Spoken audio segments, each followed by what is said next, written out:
Hi friends, உங்களுக்கு இந்த channel பிடிச்சிருந்தா தஞ்சை டேஸ்டி சமையலை சப்ஸ்கிரைப் பண்ணிக்கோங்க. பக்கத்தில் இருக்க பெல் ஐகானையும் மறக்காமல் கிளிக் பண்ணிக்கோங்க. இன்றைக்கி நம்ம பார்க்க போகிற ரெசிபி காலிஃப்ளவர் ஃப்ரைட் ரைஸ். வாங்க எப்படி பண்ணுறதுன்னு பார்க்கலாம். ஃபஸ்ட்டு நம்ம ரைஸ் ப்ரிப்பேர் பண்ணிடலாம். பாஸ்மதி ரைஸை 10 மினிட்ஸ் போல் ஊற வச்சுட்டு கொதிக்கிற தண்ணியில் கொஞ்சமாக உப்பு 1 டீஸ்பூன் ஆயில் ஆட் பண்ணி அரிசியை சேர்த்துக்கலாம். 90% வெந்ததும் நல்லா வடிகட்டிட்டு ஒரு காட்டன் கிளாத்லேயோ இல்லை பிளேட்லேயோ உலர வைக்க போகிறோம். இது மாதிரி பண்ணுறதால நம்ம சாதம் ஒன்றோட ஒன்று ஒட்டாமல் நல்லாயிருக்கும். அடுத்தது நம்ம காலிஃப்ளவர் ஃப்ரை செஞ்சிடலாம். காலிஃப்ளவர் சின்ன சின்ன பீஸாக கட் பண்ணி நல்லா கழுவிட்டு அடுத்தது சுடு தண்ணியில் கொஞ்சமாக மஞ்சள்தூள் போட்டு அதில் நல்லா கழுவிட்டு தண்ணி எல்லாத்தையும் வடிகட்டிக்க போகிறோம். இப்போது ஒரு பாத்திரம் எடுத்துக்கோங்க, மசாலா செஞ்சிடலாம். இதுக்கு ஒரு 2 டீஸ்பூன் போல் மிளகாய்த்தூள், 1 டீஸ்பூன் கார்ன்ஃப்ளவர், 3/4 டீஸ்பூன் அரிசி மாவு, இந்த ஃப்ரைக்கு தேவையான உப்பு, 2 டீஸ்பூன் கர்டு, எல்லாத்தையும் சேர்த்ததுக்கப்புறமா நல்லா மிக்ஸ் பண்ணிக்கலாம். எந்த கட்டியுமே இல்லாமல் நல்லா மிக்ஸ் பண்ணிக்கணும். இது இப்போ திக்காக இருக்குது, ஸோ கொஞ்சமாக தண்ணி ஆட் பண்ணிக்கலாம். ஒரு 2 டீஸ்பூன் போல் தண்ணி ஆட் பண்ணுங்கள், ரொம்ப தண்ணி ஆட் பண்ணக்கூடாது.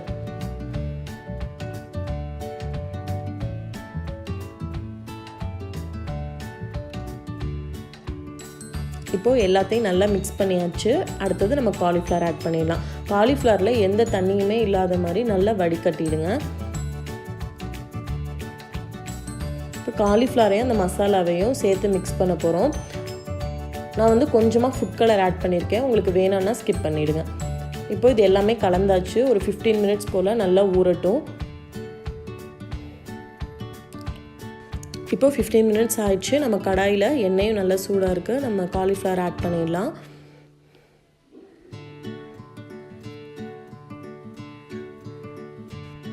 ஹை ஃப்ளேமில் வச்சு பண்ணிக்கோங்க. 1 நிமிஷத்துக்கு அப்புறமா திருப்புங்க.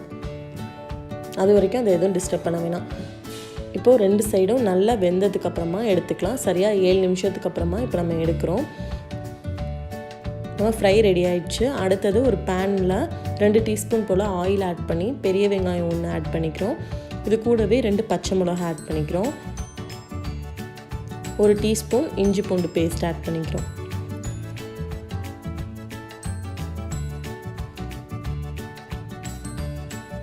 இந்த இஞ்சி பூண்டு பேஸ்ட்டில் பச்சை வாசனை போனதுக்கப்புறமா பீன்ஸ் ஆட் பண்ணிக்கிறோம். கேரட், முட்டைக்கோஸ்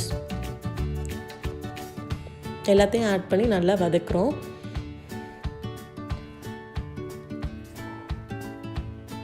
இப்போது இந்த காய்க்கு தேவையான உப்பு ஆட் பண்ணிக்கலாம். காய் கிறிஸ்பியாக சாப்பிட பிடிக்கும் அப்படின்னா இந்த ஸ்டேஜ்லேயே நம்ம சாஸ்லாம் ஆட் பண்ணிக்கலாம். நான் கொஞ்சம் வெந்ததுக்கப்புறமா ஆட் பண்ணியிருக்கேன். 1 டீஸ்பூன் போல் டொமேட்டோ சாஸ், ஒரு 1/2 டீஸ்பூன் போல் சோயா சாஸ் எல்லாத்தையும் ஆட் பண்ணி நல்லா வதக்கிக்கிறோம். அதுக்கப்புறமா 1 டீஸ்பூன் மிளகாய்த்தூள், 1/2 டீஸ்பூன் கரம் மசாலா சேர்த்து அதையும் சேர்த்து நல்லா வதக்கிக்கிறோம். இப்போ எல்லாத்துலேயுமே பச்சை வாசனை போனதுக்கப்புறமா நம்ம ரைஸை ஆட் பண்ண போகிறோம். இப்போ ரைஸ் பார்த்திங்கன்னா நல்லா உதிரியாக இருக்குது. நான் முன்னாடி சொன்ன மாதிரி பண்ணிங்கன்னா கண்டிப்பாக இந்த மாதிரி தான் வரும். இந்த ரைஸில் நம்ம ஆல்ரெடி ஒரு 1/2 உப்பு ஆட் பண்ணியிருக்கோம். ஸோ இதோட கிளறும் போது சரியாக இருக்கும்.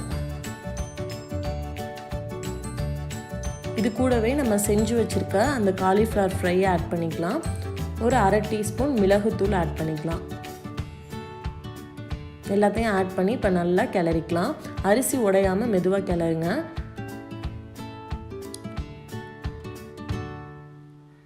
லாஸ்ட்டாக கார்னிஷிங்க்கு ஸ்ப்ரிங் ஆனியன் அப்புறம் கொரியாண்டர் லீஃப் எது வேணாலும் போட்டுக்கலாம். நான் 2மே ஆட் பண்ணியிருக்கேன்.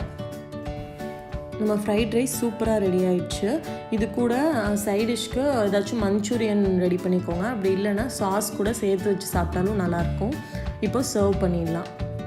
இந்த மாதிரி வீட்டில் செஞ்சு பார்த்துட்டு எப்படி இருந்துச்சுன்னு சொல்லுங்கள்.